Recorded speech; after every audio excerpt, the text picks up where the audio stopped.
This is this is TierZoo in his video How Wolves Broke the Meta. I like his explanation videos because it's in gamer terms and I like that. At the height of the Ice Age, the Tundra server was filled with incredibly overpowered Part of our beasts. country have been hit by 6.8 to 7.6 magnitude earthquake. But I'm making my stuff to move somewhere. Yeah, that's hyena had an absurdly powerful bite force, good. Able to crack bones and tear incredible amounts of flesh with every bite. Yet, of the Ice Age's top predators, the one which proved to be the most resilient and indeed the most successful was the wolf. Even though wolves are nowhere near as massive or as powerful as these other Ice Age monsters, today the wolf build is practically synonymous with ferocity and hunting prowess. But what is it about wolves that made them such a force of nature? Today we'll find out.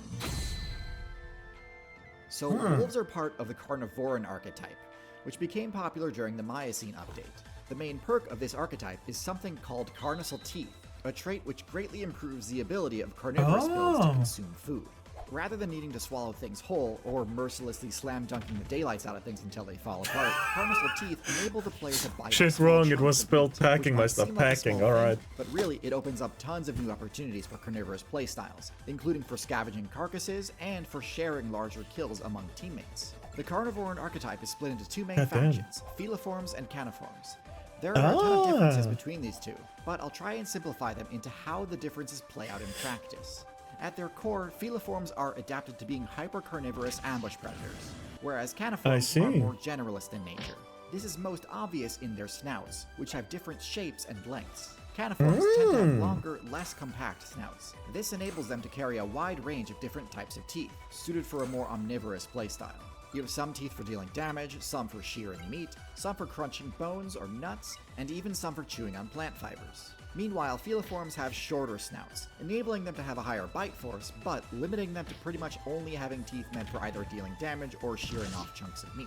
The longer caniform snout gives them other advantages too. The larger nasal cavity enables them to breathe more efficiently and intake more oxygen. This gives caniform builds much greater stamina, enabling them to run for much greater distances without tiring. Well, the tsunami situation got worse right now. Which enables them to track prey, scavenge for food, and find job application, please stay alive.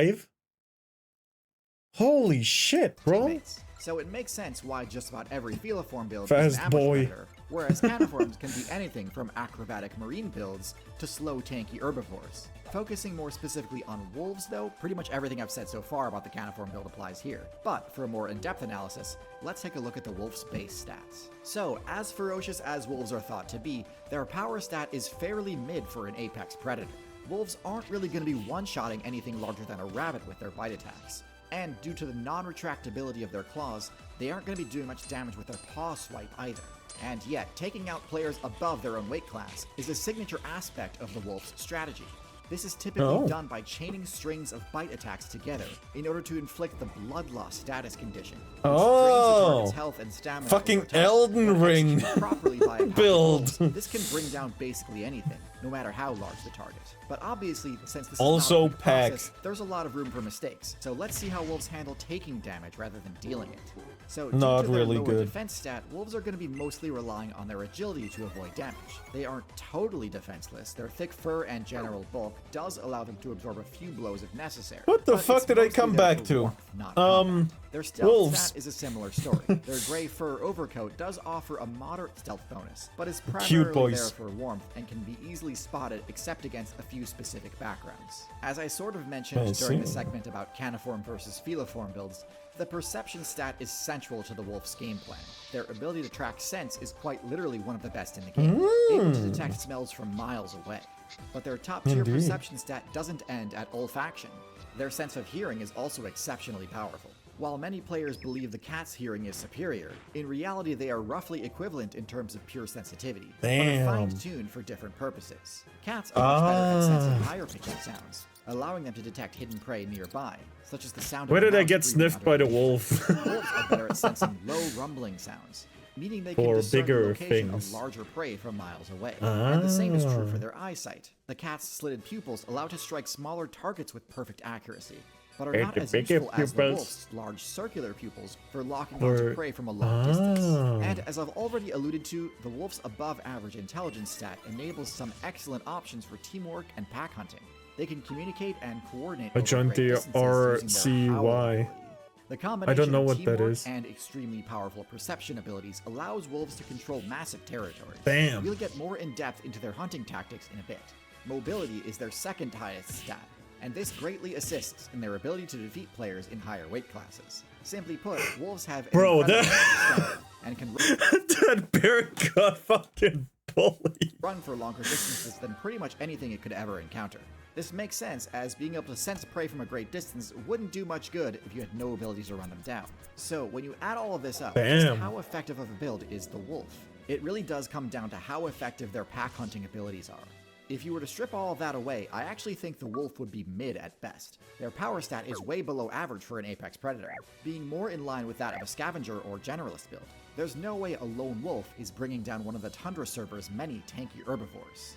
Yet, as a player, if all you want to do is grief smaller mammal builds like rabbits and squirrels, you're really better off playing as a smaller caniform, like a fox or a mink. In order to get the most out of the wolf's kit, got killed by wolves. Maximize the utilization of the wolf's perception and stamina perks, No, which the are poor most effective Uma. at tracking and hunting larger herbivores. So, wolves really are stuck working together. They'd be wasting their potential hunting only smaller builds, but aren't powerful enough to solo a large herbivore. Where's my team? And indeed, the lethality of the wolf's pack hunting tactic. Whoa! Damn! Damn! Attacks and clever kiting, wolves are able to prove that their squads That was a are clever much more way cohesive to than censor of their that targets, death. and split vulnerable members off from their teammates. And at that point, it really One is just still the leading scouting! Now, it's worth noting that So even nothing the group is often surprises still them too once busy they're to just hunting. recklessly attack a Damn! Wolfmanes tend to only attack a fleeing target, so as long as they hold their ground, they shouldn't take damage. But as they tire from fending off bluff strikes, and as their teammates get further and further away, most players will eventually try and make a break for it. And this is where the wolf pack will start dealing damage. By taking turns attacking their back end. Honestly, if you're walking in the snow and you see 10 wolves, you know you're good. Well, it depends. At which point the entire pack splits the loot. This is overpowered in and of itself, but depends if they're hungry or not. Honestly, if you're walking in the snow and you see 10 wolves. Because all of the things that make the wolf's pack hunting work actually function even more effectively when paired with a human. Humans True, and wolves because a are human similar can in that injure him both are with exceptional ranged distance attacks. runners, allowing them to naturally keep pace with each other and avoid slowing each other down. But in addition to having similar perks, they also cover each other's weaknesses and fill in the biggest gaps in each other's hunting strategy. Humans lack the same perception stat that wolves have.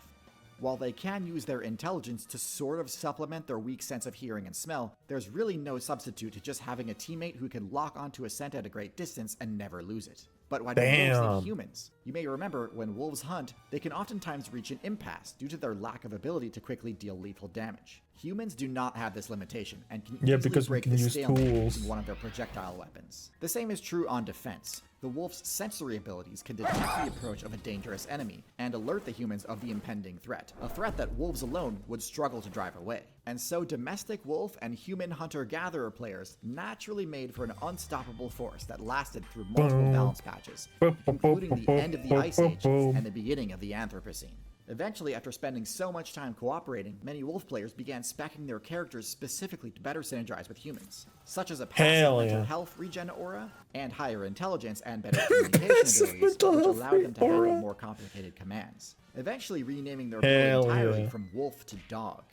And because of their optimization towards collaboration, even as humans transitioned away from their hunter-gatherer playstyle, dogs still remained a relevant and high-tier choice. Look at this cutie poo! This isn't to say that the wolf's only good interspecies combo is with a human, though. Among the player base who remained wild, one solid combo is with a raven or crow. They will often seek out a wolf player and lead them to a carcass they'd found far away. These POIs are usually hotly contested, and too competitive for a crow to capture by themselves. So, in exchange for leading the wolf there, the wolf will chase away the other players and share the remaining spoils with the bird. But anyway, Hell in short, yeah. Wolves broke the game by finding the perfect team comp and being the #1 choice of party member for the most overpowered build the game has ever seen. That means they're They were also already intelligent, debatably though. OP just hunting in wolf packs. They but were just at don't least sort of spec kept too in check much by into their big damage. intelligence. But when that limitation is mitigated, their tracking and pursuit hunting abilities are truly unfair to play against. And that's why, despite me only giving wolves a rank of A tier on my Canid tier list, when partnered up with humanity, they are legitimately broken, giving dogs the rank of S The tier. crow smacking the Partnering wolf's up with butt. other The highly crow capable really individuals is freaky. pretty much always the optimal strategy. And if you followed my channel for any Bro, length of the time, bullying you've no is doubt so heard me talk fucking about my awesome. favorite team combo, Nebula. Nebula is a streaming service owned and operated by a bunch of awesome creators. We've all partnered up to ads. bring you, our viewers, the best Ads. video ecosystem on the internet, free from intrusive ads and manipulative algorithms. But you might already know that. You might even already know all the crazy deals we offer in the subscription pricing, such as an unbelievable $3 per month offer on the annual plan. What you might not know, though, is that in keeping with the theme of team combos and sharing loot, Nebula now offers gift cards. So, if you know anyone who's a fan of either my channel or No any of the other ads. amazing Nebula creators, Ads. including This is Legal an Eagle, ad. Real Life Lore, Lindsay Ellis, Jetlag, Octopus Lady, Polymatter, and many more, We will a watch Nebula it gift just card because could be we're- the perfect gift for because them. he You can made get the video exact and same deals for we're the not gift cards as you would a normal disrespectful personal enough membership. not to But if you appreciate really the want to video. ball out, you could get them, or yourself, a lifetime membership gift card. These are a big investment up front, but honestly, I can think of at least a half dozen other streaming services that I wish offered this sort of deal. The lifetime I could membership also give this funds actually big-budget to original projects Frosty. much more directly. So if you'd like Because to see Frosty me really likes some shoot of for the this moon with some stuff, big projects, especially this is the- absolutely what the your best fuck? option. I would not expect Especially these sorts of deals to be the around much longer, especially dinosaur the stuff. lifetime membership one. So if you're interested, you can either scan the QR code on screen, head to nebula.tv/TierZoo, or click the link in the description of this video. Thanks again for watching, and as always, good luck out there. Hell yeah. Oh, we watched the video of the first one. Woo! Nice. Hell yeah. Does Frosty like Dino? No. TierZoo, please like and subscribe.